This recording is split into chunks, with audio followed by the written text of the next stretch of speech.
Thank you with Hashem's loving grace. Thank you for the warm introduction, Rabbi Aryeh, cherished brother and colleague, Hashem. It is so beautiful the way Hashem runs the world. It's worked out, synced perfectly, that tonight, Bezrat Hashem, we complete Torah 14. With the last part of Torah 14 is Rabbi Nachman's teachings about Chanukah, and it tells about everything we've learned so far in the first three lessons. It all comes out and it shows it's reflected in Chanukah, in the lights of Chanukah. So with Hashem's loving grace, tonight's lesson is the lights of glory. The more we elevate divine glory, as we learned in previous lessons, the more the lights of glory illuminate the earth. Now, Rabbi Nachman teaches that by spreading Emunah and by bringing others closer to Hashem, that's outreach. It elevates divine glory. So people are coming closer to Hashem around the world. Every person that comes closer to Hashem enlightens the world. And the further away he was from Hashem, and as he comes close to Hashem, it makes a bigger light. It's a tremendous sanctification of Hashem's name. And sanctification of Hashem's name is a light. And when the world is illuminated, everyone benefits. Everyone benefits because illumination, what's Hashem's illumination? That's blessing. Darkness is the opposite. But Hashem's illumination is blessing. It's blessing in spiritual abundance and in material abundance and everything that a person could wish for. So we conclude Torah 14 by learning that Chanukah is that very same aspect of illuminating the world and elevating divine glory. And the Chanukah candles, they are lights of glory that illuminate the world. Okay, so if you're in Likutei Moharan in Hebrew, we are in Torah Yud Daled, and in small letter Yud Bet. I'm going to read it in Hebrew, then translate it. Okay, so Rabbi Nachman says, Ze b'chinat mitzvat ner Chanukah. Everything we've learned now is an aspect of Chanukah. Shemitzvata lahadlik samuch lepetach habayit. We take the menorah. It's a mitzvah to put it in the entrance of the house. And according to halacha, it says that to be enveloped in mitzvahs. Mitzvahs are light. The commands of Hashem, they're light. So we have, and this is the way I do it in my house, I have in the entrance to the living room, when you come in from the main door, there's the mezuzah on the right side and the menorah on the left side. And you stand and you light candles and you say the blessings and you sing Hashem's praise and you're surrounded with the light of mitzvahs. This is really, it's like being in a sukkah, but you're in a cloud of light. It's like the sukkah's cloud of glory. And here we continue on from Sukkot. Now we have this cloud inside the home. So Rabbi Nachman continues, as we said, that we next to the entrance. And if a person has a front door or a patio or a window that faces the street, it is a mitzvah to light the candle there, because this is the illumination of glory. We make the illumination of glory. We want to make it known to the whole world. We want to share Hashem's light with the whole world. In other words, this is the great thing about sharing spirituality. There's a law in physicality. Suppose you borrow $100 from somebody. You have to return exactly $100. Okay, if you turn $99, then you're cheating the guy. And if you turn $101, then that's interest, and we're not supposed to charge interest. It's got to be exact. But that's not the same with a spiritual favor. Suppose someone taught you something about getting close to Hashem. Okay, so the person who taught you, your rabbi, your spiritual guide, he doesn't need anything from you if he's the real deal. He doesn't want anything back. Take that light and give it on to another 10 people. In other words, make it sure, project this light to the world, light the world, light the world. Okay, you're not lighting the world by giving it back to your teacher. Take what you learn and spread it. And that is the power of our group. That's the part we take the teachings, and I know the group spreads it wider and brings other people in and tells it to other people. This is both an Emunah hour that every Wednesday and on a Likutei Moharan on Thursdays. This is the power of spreading spirituality. We, each one of us, illuminate the world. And that's so beautiful. And this is the marching orders from Rabbi Nachman. And this is what Torah Yud Daled is all about. It's all about outreach. It's all about sharing Torah, sharing the light of Hashem. By sharing the light of Hashem, the more people we bring it to, elevates divine glory, because it's a sanctification of Hashem's name, which is the exact opposite of all the garbage, that goes on in the modern world, with the definition of Hashem's name, with all the political correctness and everything that is considered correct, but it's anti-Torah. And if you're a liberal and you're whatever it's anti-Torah. That's a defamation of Hashem's name. But this, by spreading the light, like Rabbi Nachman tells us to. So we say, therefore, it is a mitzvah to light your Hanukkah candles the entrance to the house, where people come from the outside, people could see. And this could be your living room window, and this is wherever it doesn't necessarily, it's not an absolute must that in the entrance to a room where you have a mezuzah on the right side and left side. If you have a big picture window, and you can put it in your picture window, and your picture window is facing the sidewalk, facing a busy street, then it's a big mitzvah to put it in that picture window, because that's more of a sanctification of Hashem's name. What you're doing is you're publicizing Hashem's name. You're sharing Hashem's light. Okay, so that would be the mitzvah here. Because Rabbi Nachman says that the entrance to the house down here corresponds to the entrance to the upstairs dwelling. Okay, then that's Bechinat Yira. So what's the entrance to the upstairs? What's the ticket to get you into the pearly gates? That said, get you alive in the pearly gates. When your soul goes back and forth, and the person has to be, people don't realize. But when a person sleeps at night, the soul goes up. Okay, but it depends. What does the soul go? Does the soul go with a sweet smell? Like the soul has just been finely groomed and showered. As we say, tshuva is hygiene for the soul. When a person does daily self-assessment, that's hygiene for the soul, and soul is sweet smelling. When a person teaches Torah, when shares the light, shares spirituality, teaches Emunah, boy, what a sweet smell. It's the soul of that teacher, the soul of the one that brings other people closer to Hashem. We'll soon see. But first of all, we'll see at the end of the Torah, at the end of this Torah, that when a soul brings other souls closer to Hashem, will you help those souls illuminate? Well, don't think that Hashem is going to let your soul be dark, your soul illuminate. That the prophet himself, the prophet says that yourself, Prophet Daniel says, if you do that, your soul shines like a star. It's like Hashem, that the sun is considered a dull star. And the sun, compared to the stars in the galaxy, the sun is a very small star, a very dull star. As it shines up for our universe, for our world, 93 million miles away, the sun is, and look how strong it is, but it's considered dull. This is what, compared to a person who brings other people closer to Hashem, you shine like a star. And you'll see an upper world that the sun is dull compared to you. And so in order to do that effectively, you have to uplift Hashem's glory in your own life, which means enhance our own awe of Hashem. And Rabbi Nachman, this is what Rabbi Nachman explains to it. This is when we have the Yirat Shamayim, that this is our own entrance. In other words, the person who is doing the outreach, his individual entrance is Yira. That's the awe of Hashem. We say the fear, a God-fearing person, but it's 3 levels above a God-fearing person. It's a person that loves Hashem so much that it's anathema. He's not afraid he's going to get hit by a baseball bat or a bolt of lightning. He just loves Hashem so much. You can't fathom, but to do anything against Hashem's will? No, it can't be that way. So now how does that particular person gain? How do we know that he has real awe of Hashem? Because he's busy, lachzir takavod l'sholsho. He's concerned, Rabbi Nachman says, with bringing back Hashem's honor to its source. Hashem's honor and the source of Hashem's honor is the awe of Hashem, the Yirat Shamayim. So when a person is busy with that, and now he brings other people in, he opens up an entrance to bring others with him. And for he himself, he shines like a star. He shines like a star. The other people shine. But this guy's illumination, his illumination in the upper worlds, is unbelievable. Why? Dahainu Yira, because of his own awe of Hashem.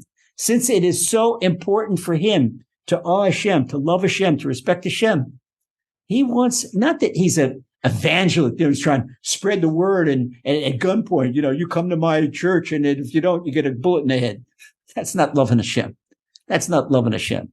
And, the evangelists and all these people that have the dark side love of Hashem, Hamas, they have dark side love of Hashem. They're dying. It's fun. They're dying. They think that they're getting into the world. Look at a Hamas Garden of Eden. His Garden of Eden is for us an anathema. Come on. It's an anathema. We have it in the Noahide laws and in the Torah. You should not commit adultery. And in Hamas, they say this is Hamas. He said, what are you dreaming of, Mr. Terrorist? Oh, my 72 virgins. That's it. This is such a dark side. It's such about someone that has fear of Hashem. I just wanted to say that because it's a mitzvah to make tomfoolery of idolatry, and dark side Emunah is idolatry. Because it's against the Torah. It's the exact that when they have justification to kill, justification to murder, justification to rape, and the whole world quiet. Where's the Me Too movement? Where's all the women's movement? Where's the UN women? No. It doesn't. Jewish women, it's okay to kill them. There's a joke about the weeks about Parsha that Shimon and Levi that before they killed the ones that Shechem and Hamor, the Hivites that raped their sister, they made them do circumcision. So they said, why? How could Shimon live there? Now they did circumcision, they became Jews. So how could they kill them? I said, now that they're Jews, nobody will care. In other words, if they didn't circumcise them, they stayed Canaanites, then they'd have war against all the world. But now they're Jews, okay, you can kill them. It's all right. They're a free game. Let's see, you see such difference. You can see the darkness and the light. It's really the darkness and light. And we're not talking about a military war. We're talking about, this is Rebbe Nachman. We see this in Rebbe Nachman's teaching. We're talking about a war of darkness against light. And look at the whole world. How many people support what Israel's doing? No, it's all pro-Palestinian, pro-Hamas, and this and that. I saw one really, really ridiculous thing. This is double idolatry. Gay parade, pro-Palestinian gay parade. Hey, guys, okay, I'll tell you what. I'll get donors and we'll pay for your tickets to Gaza. And let's see what Hamas does to you. Do you know what they do to people like you? And they have no idea what they're talking about, no idea what they're doing. They say from the river to the sea, which river, which sea? They don't even know what we're talking about. They're talking about the Baltic Sea, the Arctic Sea. They have no idea. Which river? The Mississippi? The Georgia? They have no idea what they're talking about. It's ridiculous. This is such the idiocy of the world. And this is what Emunah is basic intelligence.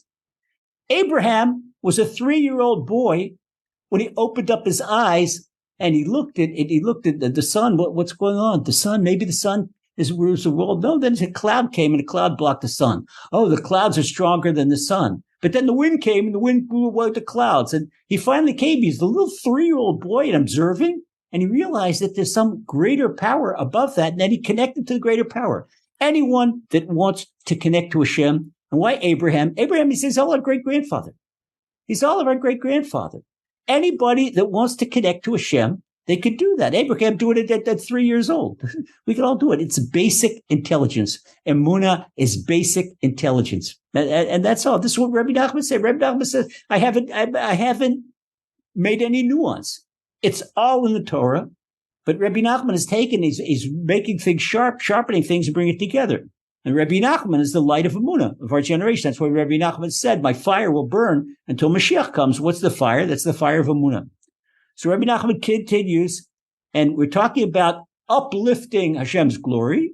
And Rebbe Nachman has a question, and when does Hashem's glory go up?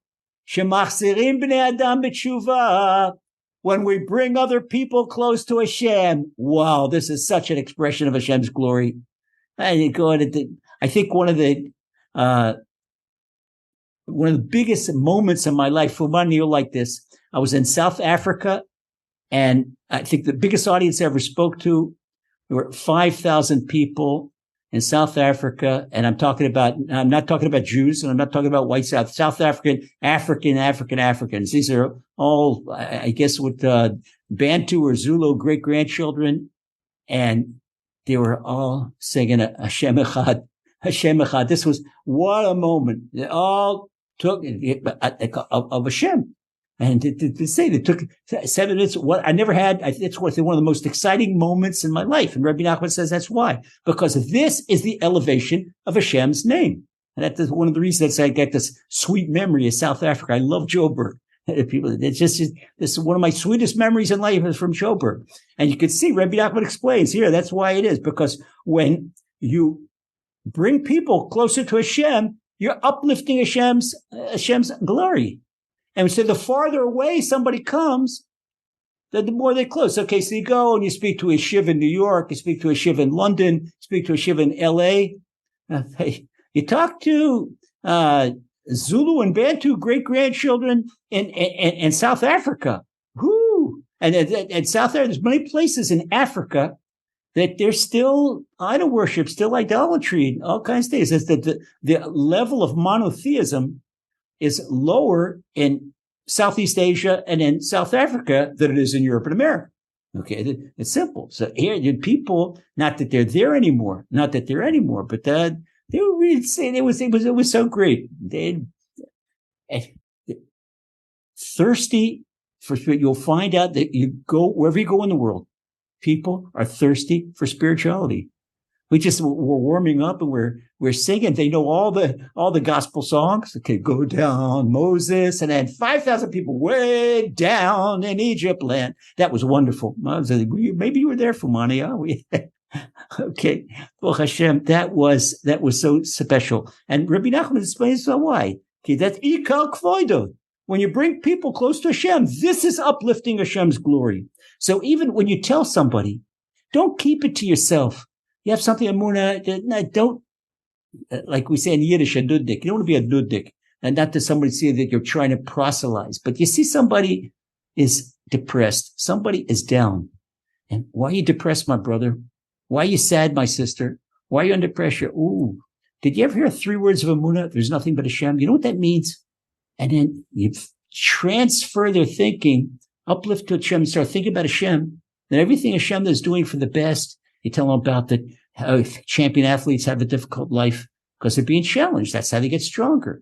And special forces soldiers, they have a very difficult life. Why? Otherwise, they'd be mail clerks or bottle washers. Okay, this is, of course, the higher the unit. So the closer you get to the Almighty, the more difficult life is. But you ask those special forces, if you ask David Dome's son or son-in-law, hey guys, look, you're working so hard. It's so dangerous what you're doing. I tell you what, we've got a wonderful desk job in Tel Aviv in an air-conditioned office. I said, get out of here. Get out of here. I know they wouldn't hear about it in a million years. Not in a million years. Because when a guy is champion athlete or special forces, that's it. And his whole gusto is overcoming. This was Jacob wrestling the angel. What made Jacob Israel is that he beat Esau's angel. That was the champion. That was the world championship. He was the champion. It was all night long. It was not 10 rounds. It was all night long. And this is what makes it. This is why when you're bringing all this glory, now the dark side comes in. Hey, wait a second. We can't let that happen. The dark side can't let all this light come in the world. And that's why we have difficulty, especially those of us that are doing our best to learn Emunah and doing our best to share Emunah with other people. Okay, so Rabbi Nachman says,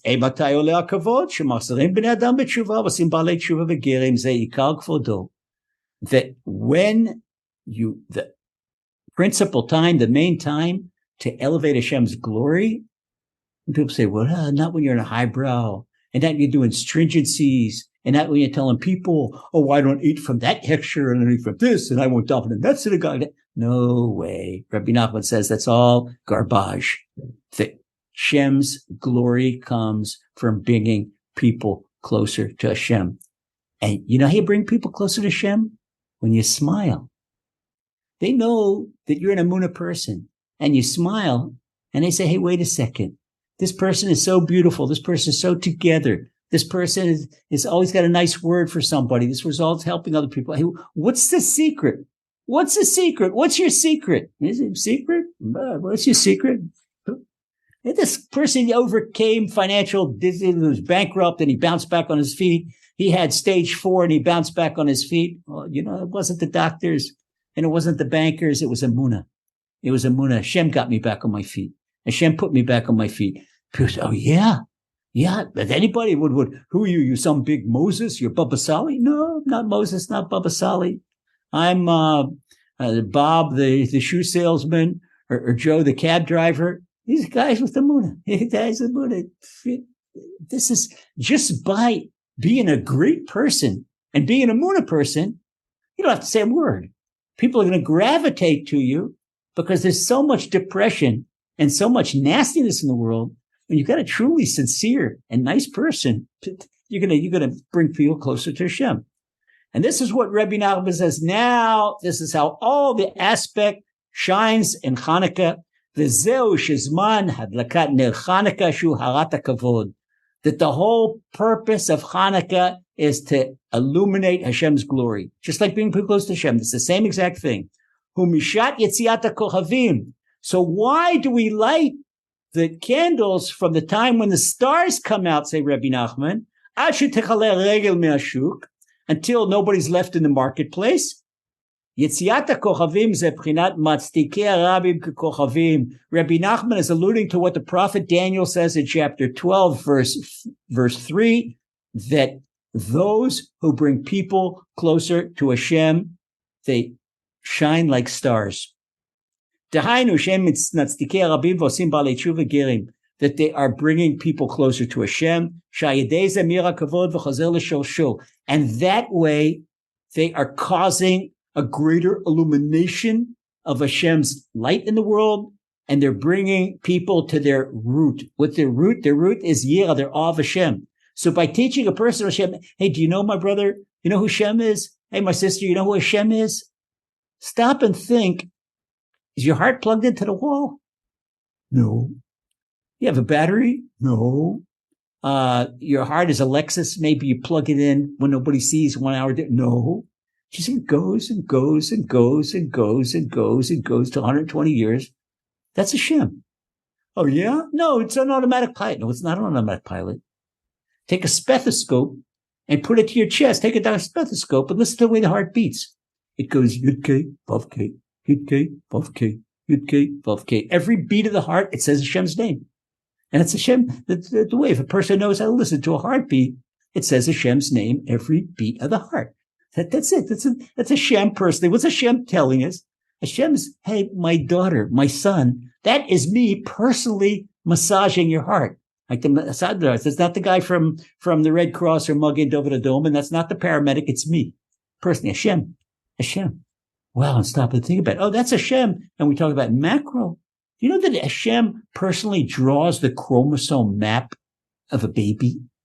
Decides with Hashem, gets that person down to the micro. It takes to draw a chromosome map and hold it. They talk about the micro, and how about Hashem in macro? But how many traffic accidents today, whether in Miami or London? How many in the heavens? No traffic accident. The stars, we say in the evening prayer, b'mishmeroteim kilsona, every star in its own lane according to Hashem's will. Because if there would be a collision in last 5,784 years, there wouldn't be a universe. There wouldn't be a solar system. So it means there have not been any collisions. We're still here to prove that there are no traffic accidents in the heavens, like down here. But people, you know why there's traffic accidents down here? Because people are far away from Hashem. If everybody would go according to Hashem and follow in their lane, then there wouldn't be any traffic accidents down here. So that's why Rabbi Nachman is telling us that a person, we from the time the stars come out to the time there's nobody in the marketplace. Okay, there's a lot of play on words in Hebrew here that I'm going to have to bear with me. I'm going to have to translate them. Okay, we said that the stars coming out, these are the outreach people that are spreading Hashem's light. And just by telling your cousin, your aunt, your uncle, your son, your daughter, your in-law, something you learned in Emunah, something to strengthen Emunah, you just now become an outreach person. All you need is to spread to one person, not the whole world, one person. That's it. Not to keep to yourself. The moment you keep to yourself, what happens to an egotistical person who's not learning for Hashem? Oh, he wants to be smarter than anybody. So if you learn something, he's not going to teach you because he wants to have an edge up. But no, well, we know this doesn't belong to us. This is Hashem's. It's Hashem's Torah. Emunah is Hashem's light. And take Hashem's light. You know the great thing about the light? When you turn on the light switch, they say in the Gemara, ner echad v'ner l'mea. One light bulb for one person is good for 100. So I come in the room, and the room is dark. I turn on the light. I invite another 100 people in the room. They can enjoy the same thing. Take one flick of the light switch, another flick, and now I'm doing the favor for another 100 people. It's the same thing. Hashem illuminates my soul. So I've got illumination. Share it with everybody. Illuminate there too. I've got plenty. I'm not going to lose my own illumination. Okay, so everything I do, I'm going to share with everybody around the world. Share with all my loved ones. Share with people close to me. I'll share it with Elisheva, and I'll share it with Emuna Brocha, and I'll share it with Giselle, and I'll share it with Jess in Miami. I'll share it with Dr. Kim in New York. I'll share it with everybody. Mark Schneider, you got it too. Good for everybody. Everybody, Fira, all of the whole group. Everybody with a share, and there's something magical when you share this light. Not only do you not lose it, Hashem gives you back even a stronger illumination. It's a device nature. You would think somebody would give something to someone else. Okay, if you own $100 and you give $10 to someone else, then you're left with $90. If you have 1,000 quid and you give 100 quid to somebody else, you're left with 900 quid. Nah, not with spirituality. Okay, if you have 1,000 points of Emunah or Torah knowledge, and you give 50 points to someone else, Hashem not only does not take it away from you, he gives you back 50 points and maybe 100 times more. You get in your spiritual mailbox another 5,000 points, but you're illuminated. This is the magic and the beauty of spreading Hashem's glory. And this is why Rabbi Nachman gives us our marching orders. And this is the whole thing of Chanukah. Chanukah, we're shining Hashem's light to the whole world. And we're doing it in a prominent place in our home, in our picture window, in our entrance to the house. Okay. We said that the stars are the ones who bring people close. You shine like stars. Hashem lets you illuminate like a star. And like I say, the sun is a dull star compared to you. And what does it mean when Rabbi Nachman said that until the last one that leaves the marketplace, he says like this, he explains, person leaves the marketplace. Rabbi Nachman says the market is indicative of the nether places, the outside places. In other words, it's the opposite of the soul. It's the opposite of places that are contaminated. In other words, you wouldn't do intimate things in the marketplace. You don't pray in a marketplace. You go into a house of worship. The marketplace is, when Rebbe Nachman said the chitzonim are the outer forces. In other words, the dark side forces. And that's why he said once the last leg leaves the marketplace, that means the marketplace is in darkness. And that's why nobody's shopping in the market anymore, because it's now dark. It's now dark. And that is Nilgan Mafui the Luf. What happens when there's darkness? Darkness creates, I'm talking about spiritual darkness, not physical darkness. Spiritual darkness creates a separation of Hashem's holy name. Hashem's holy name are 4 letters, a Yud, a Hey, a Vav, and a Hey. And it's a Nilgan Mafui the Luf. And the same thing with the name Elokim, it's Aleph, Lamed, Hey, Yud, Mem. With it, Novi says, Nirgan Mafui the Luf, that a person who is a borcher, a complainer, a gossip, a slanderer, that he separates himself from the Aluf, champion, the champion of the world, Hashem. But our sages say he separates the Aleph from Hashem's name. So he takes away the Aleph and from Elokim, and that there's God. For the person that slanders, that he makes separate Hashem's name, or if it's in the holy name, the 4-letter tetragrammaton, that he makes a separation in that, and he ruins Hashem's name. Heaven forbid, ruins the holiness. And this is why it's so terrible when a person speaks it's slander, evil speech. He says, "Aholchim umeraglim." Meraglim, that's a regel, the leg, when there's not another leg in the marketplace. Rabbi Nachman says this is talking about raglim. Meraglim is a spy or a person that's a gossip that goes about and gossiping to one another. This is what Rabbi Nachman says. That this is indicative to a person who speaks slander or evil speech, and he creates dissension between people. This is so terrible. He separates not only between, in Hashem's name, he separates between a man and his friend, a woman and her friend, and even worse, between a man and a wife. Somebody saying that having tales and talking about one person. There have been plenty of divorces because of gossips. Oh, where I saw your wife? Do you know I saw your husband? He did that, and talking to this one. And that is what Rabbi Nachman brings, what King David says in Psalm 15. And we'll get to that in our study of Psalms in Emunah hour. Lo ragala lishono. King David says that a person doesn't gossip, lo ragala lishono, that he didn't step on his tongue.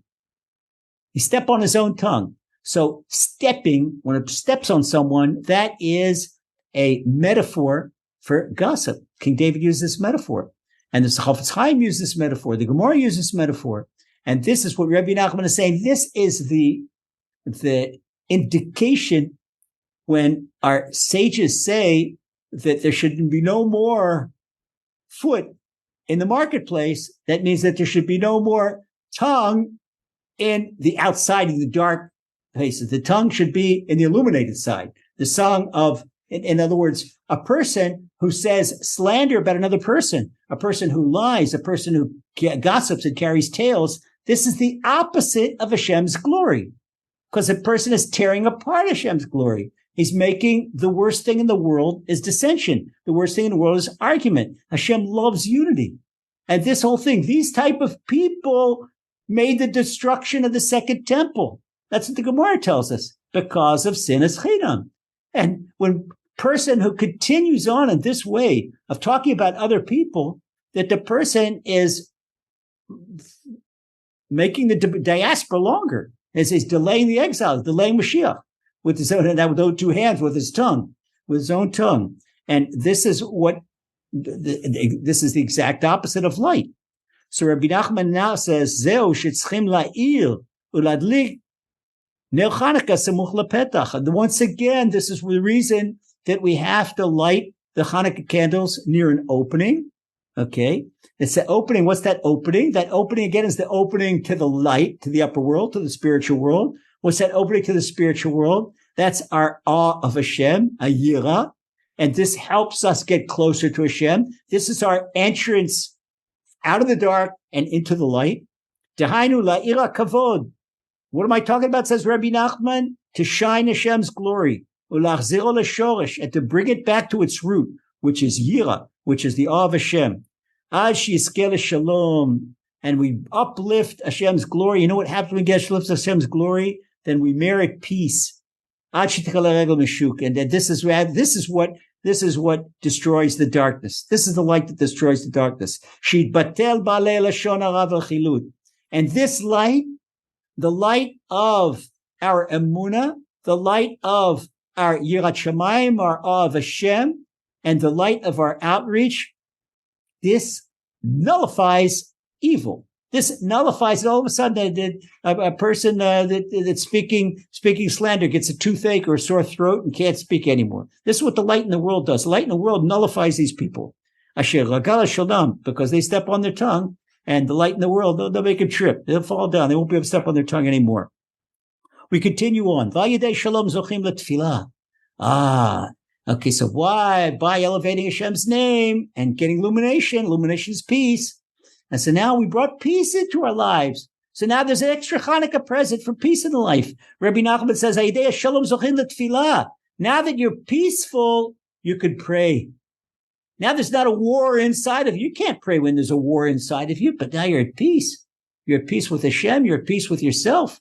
And you could be at pain, and you could still be at peace. In other words, there are plenty of people, you have inner peace, but person's got pain. Okay, something happened in the world. If a person doesn't have pain by seeing evil in the world, or by seeing a good person suffer, then something's wrong with that person. Hey, where's your compassion, my brother? Where's your compassion, my sister? So by having peace in our lives, we could pray. Now,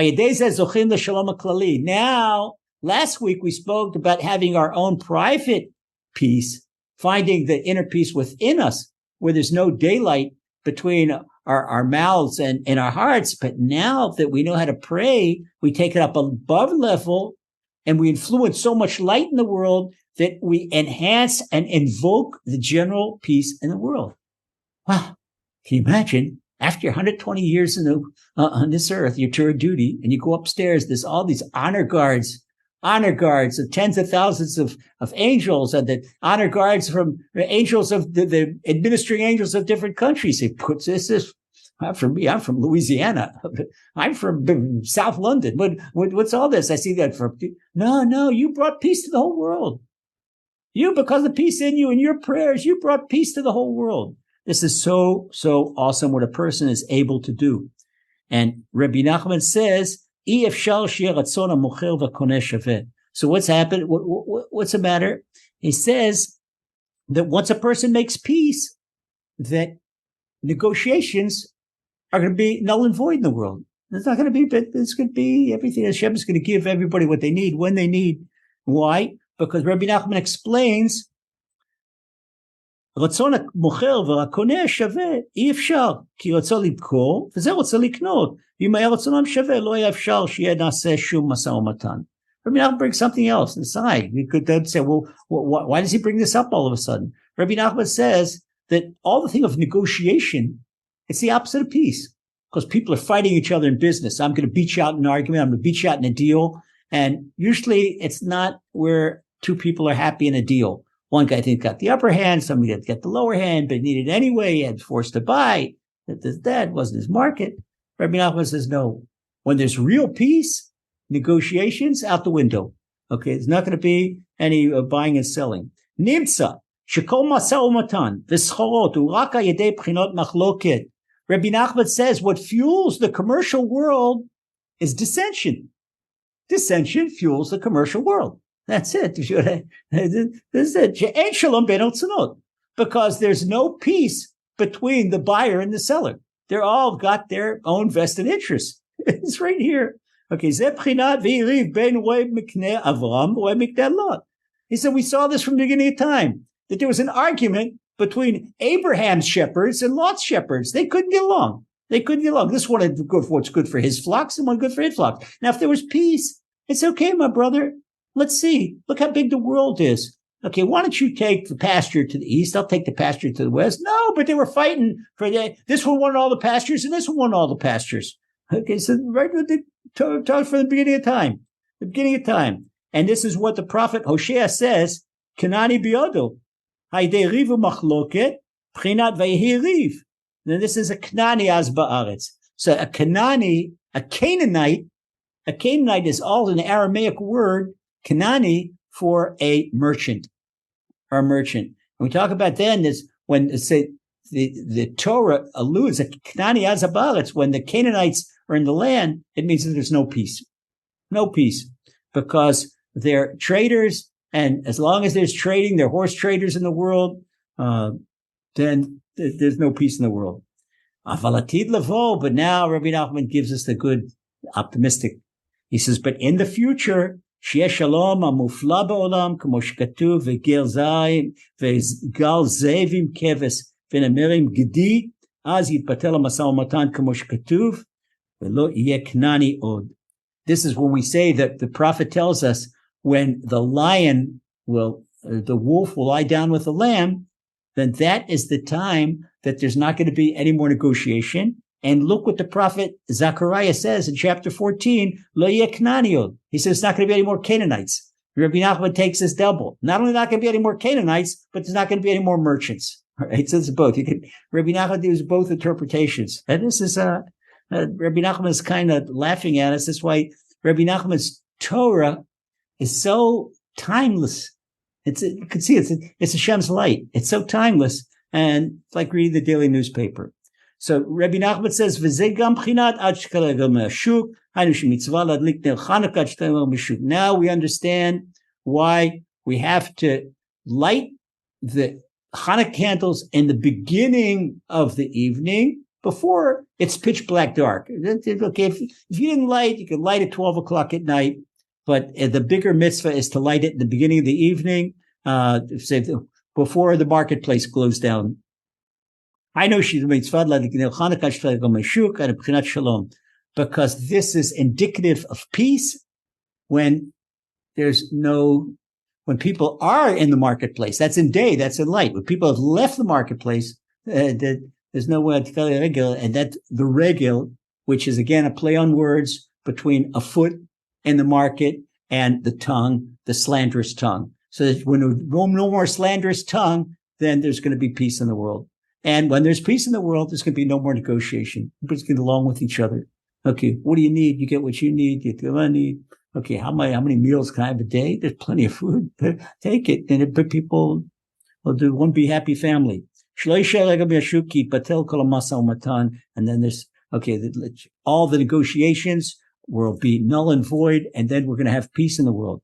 Now we go on to the conclusion, to letter 13, Yud Gimel, and this is now Rabbi Natan reiterating on what Rabbi Nachman told us. Okay, Rabbi Natan added this extra letter when he wrote down Rabbi Nachman's teachings, and this is oftentimes Rabbi Natan does this. He was Rabbi Nachman's prime disciple, wrote down many of the Rebbe's Torahs. The Rebbe did not write down, it was Rabbi Natan that was just like Reb Chaim Vital wrote down for the Arizal, and Rabbi Abba, he wrote down for Rabbi Shimon Bar Yochai. It was really Rabbi Abba that wrote the Zohar. Rabbi Shimon Bar Yochai did not have the parchment and the quill. It was Rabbi Abba that was wielding the parchment and the quill. This is usually many of our greats, they had their prime students that wrote down their teachings. The same thing with the Baal Shem Tov. Okay, so Rabbi Natan, he wants to make sure we understand. So he says, "Lefi hakavod shemachabed yireh Hashem, ken ule hakavod lesholsho." Now we have another barometer of a person that loves Hashem, person that is capable of elevating Hashem's glory, is how much that person loves and respects other people that love Hashem. Okay, that the other people love Hashem, this person has awe of Hashem. Some people like to feel good by stepping on other people, and they find flaws. Oh, that person, he's not a God-fearer. He doesn't pray very good, or he's cheap in his tzedakah. He's looking for fault. When you know that the guy is an obvious God-fearer, when the guy is an obvious Torah scholar, with a woman, she has a beautiful family, and she does so much compassion, and she bakes challahs for poor people, and then they find fault with her. Did you see the length of her hemline? And this is no. The person that is critical, again, we're talking about this, trying to say that he or she cares about Hashem's honor. That's not caring about Hashem's honor. When you criticize one of Hashem's children, you're not caring about Hashem's honor. People don't understand that. When you love Hashem's children, that's Hashem's honor. And you take the people that really love Hashem's honor, you look at the good point. Look how much this one gives better charity than me. This one prays better than me. This one knows more Torah than I am. You look for the good in every person. Every person, this one is better in this mitzvah. This person honors Chanukah better than I do. This person honors the Shabbat more than I do. The one we learn from everyone. We respect everyone. And we respect them. We don't look at this one's hemline and this one's, his kippah is 5 centimeters wide or 6 centimeters wide, or it's black or it's white or it's made out of Levi's. You know what? Okay, this is Rabbi Natan. Come on, throw the garbage out the window. Throw the garbage out there. This is the real barometer of who loves Hashem. How much you love people that have awe of Hashem, that have yirat shamayim. Wow. When a person finds fault in another person, then that means that person has sent Hashem's glory into exile. You hear that, Mr. Highbrow? You hear that, Madam Gossip? When you gossip, or criticize other people, it's not my words, Rebbe Nachman of Breslov, in the name of Rebbe Nachman, letter 13, Torah 14, Likutei Moharan, okay? What do they say in the Navy? They say, mark, write down the target, mark the coordinate right here. When you hear a person saying something about someone that honors Hashem, someone loves Hashem, excuse me, my friend, Mr. or Mrs. Friend, you have just sent Hashem's glory into exile. I would not want that to be said of me. So if I don't want that to be said of me, then I better not speak about anyone has of Hashem. Oh, wait a second, Lazer. What do you have? You have a connection upstairs to the archive upstairs? You know, who could say who has awe of Hashem and who doesn't have awe of Hashem? No, I don't. So what does that mean? It means I look at everybody else, and this is what the Torah tells me. Look at them, judge them fairly. As far as I'm concerned, everybody loves Hashem. So I can't talk about them unless they declare otherwise. Yes, a Hamas terrorist, I can't talk about him because he says not only he's promising that if we're up to him, he's going to be many more October 7th. Okay, I can talk about you. Not going to talk about you. I'm going to aim whatever I have in my hand between your eyes. Okay, so this is what Rabbi Lazer said. When a person is a gossip, a person is critical, and a person is a zealot for Hashem, he sends Hashem's honor in exile, heaven forbid. And as long as Hashem's honor is in exile, no peace. And that person won't be able to pray either. Because if you're sending Hashem's out, you need Hashem's glory, to uplift Hashem's glory, to have the light shine on your own soul. The light shine on your own soul. Sir, you could rock back and forth all you want. You could sway like a leaf in the autumn wind, but promise you, there's nobody hearing your prayers. Nobody hearing your prayers. And now Rebbe Nachman says,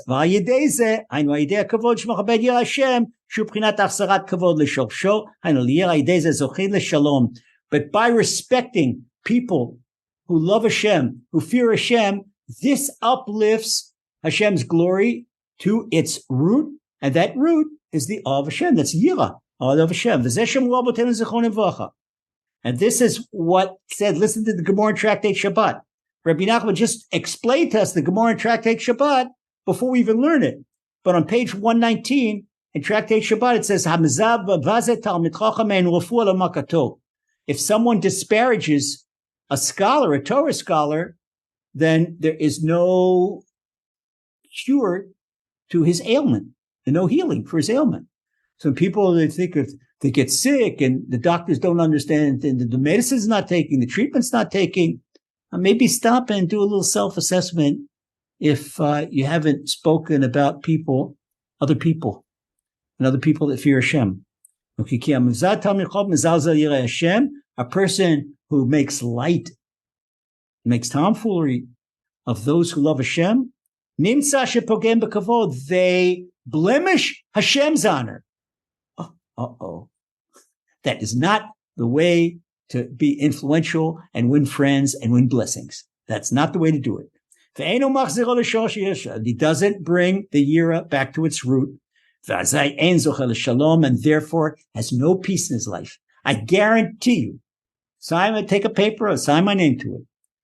Any person that talks about other people, slanders, gossips, and especially people that love of Hashem, they have no inner peace and they have no outer peace. You'll see such people are arguing with all the world. These are the people, they're never satisfied in this synagogue, never satisfied in that synagogue, they're never satisfied here, never satisfied there.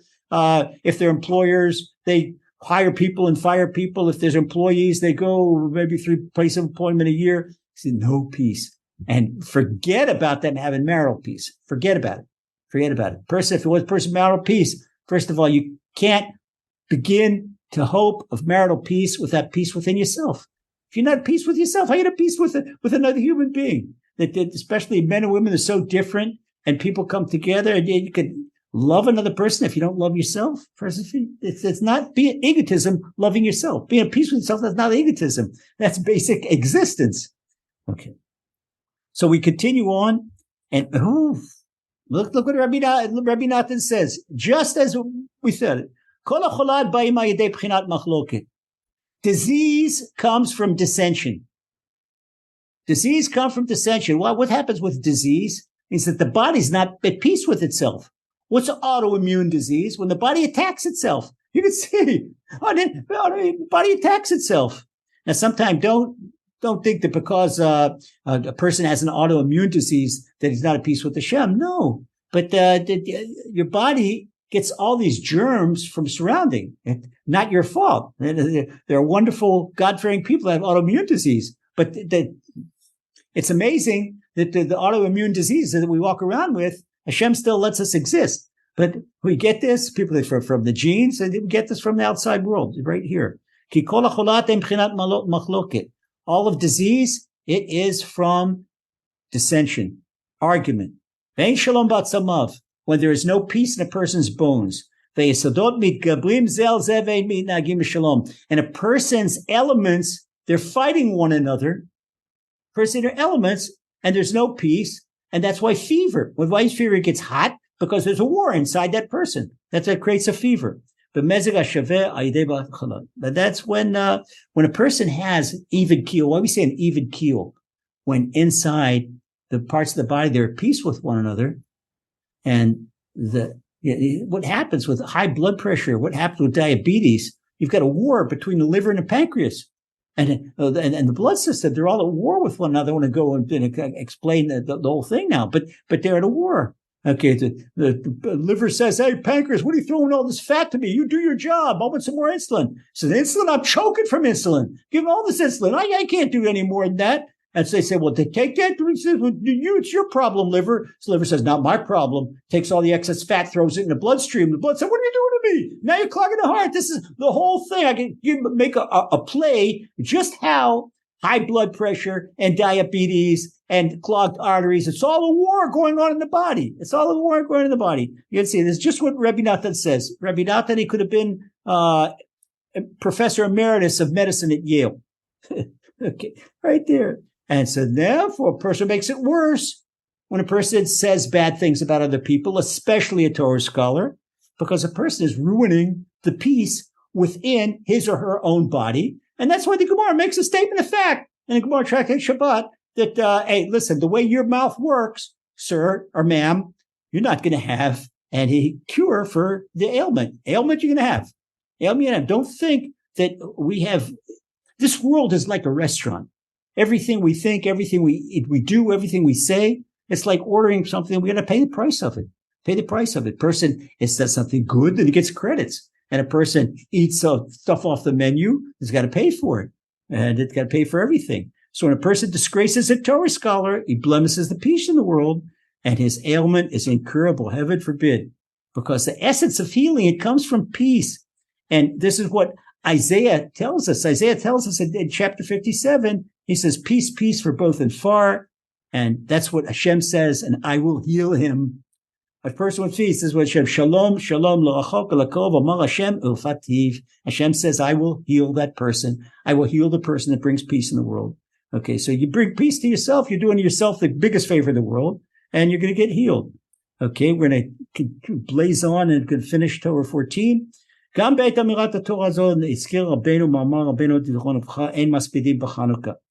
this is Rebbe Nachman, he reveals that he's talking.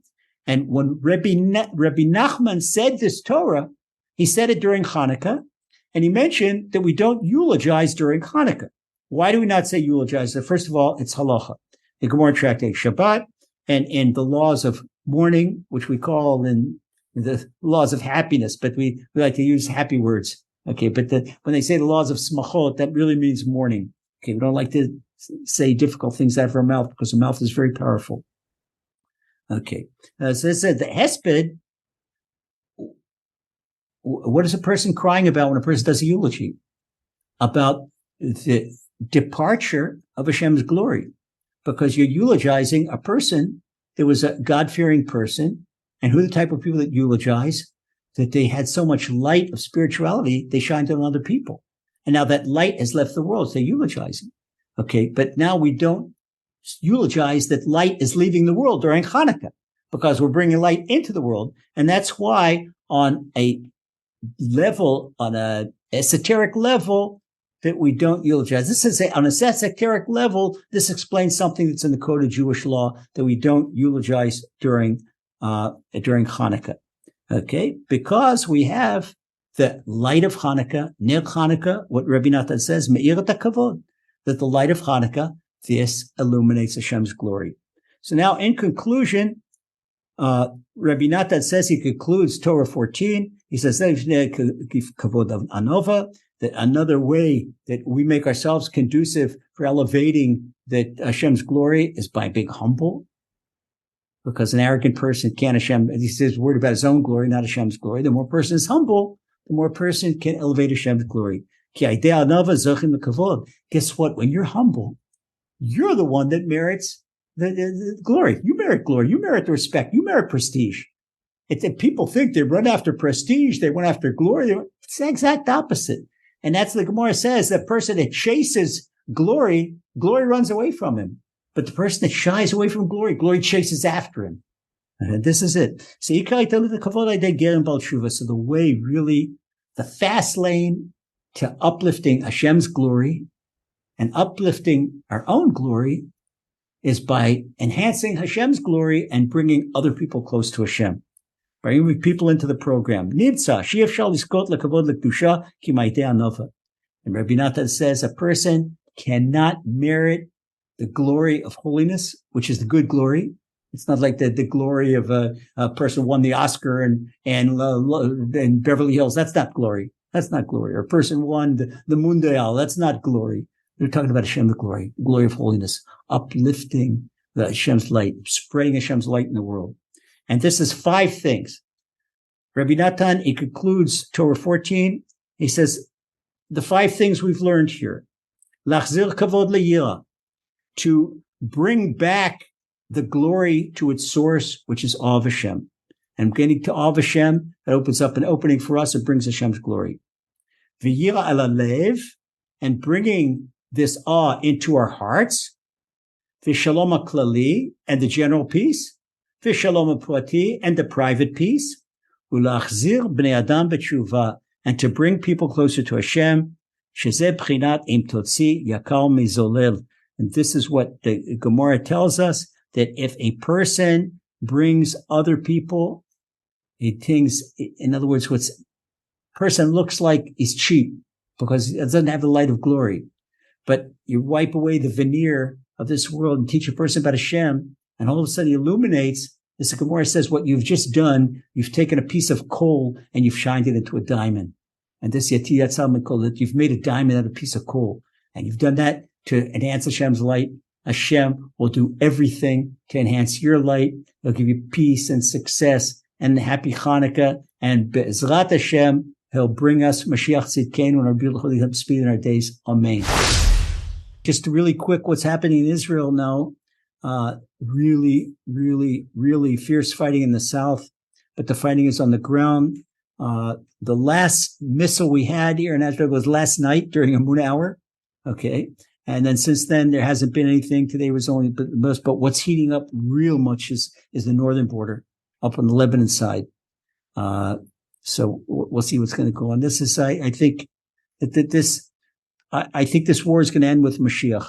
I can't see it with just another round and then going back to business as usual. It's not business as usual. For my time I spent with the soldiers this week, I have never, ever, ever seen such spiritual awakening. And the guys are on fire. They're on fire. I remember it in my time, whether it was the Yom Kippur War in 1973, whether it's Litani in 79, whether it's First Lebanon War in 1982, my share, I never saw people that are so dedicated and so together and so much unity as right now. Take a guy in special forces, a guy in reserves.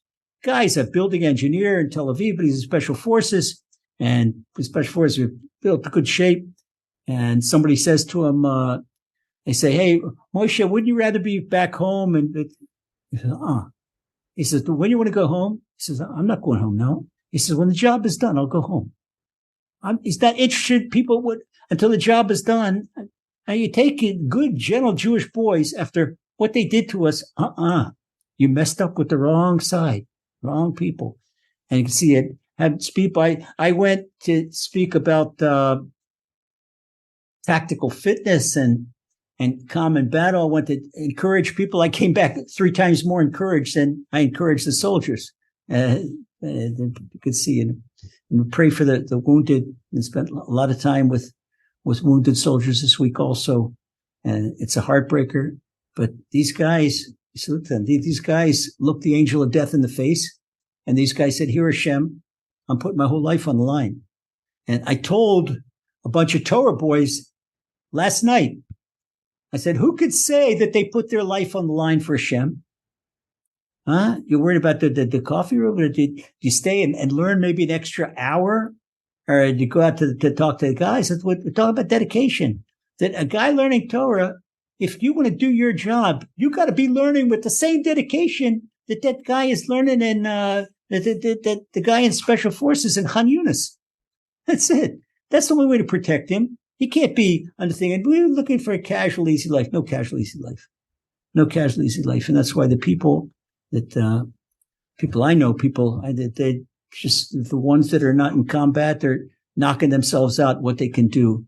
And this one is making tzitzis when this is bringing people. And even a family I was in at R&R Center, an R&R Center that's rest and relaxation. They get cold soldiers that are 7 days under fire. They get 2 days breathing in the Gaza border, and the R&R is paid for by private citizens.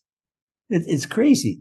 On a moshav on the Gaza border, they're baking pizzas 24 hours a day. And they've got volunteers from Queens in America baking pizzas.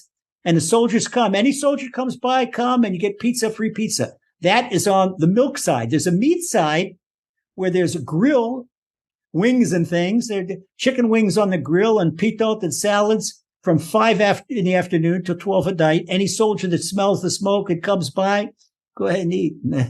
And that's it. It is unbelievable. I saw a family in a moshav that's got a supermarket. Also, they got a sign out on the road that's on the Gaza. This is all in the Gaza area settlements. They got a supermarket in their house, and people from America are sending them suitcases with sweaters and with scarves and with toiletries. Soldier comes in, man, female soldier, male soldier. What do you need? You need shampoo, you need soap, you need a sweater. They take free supermarket. The loving kindness that's going on now. This is the grassroots.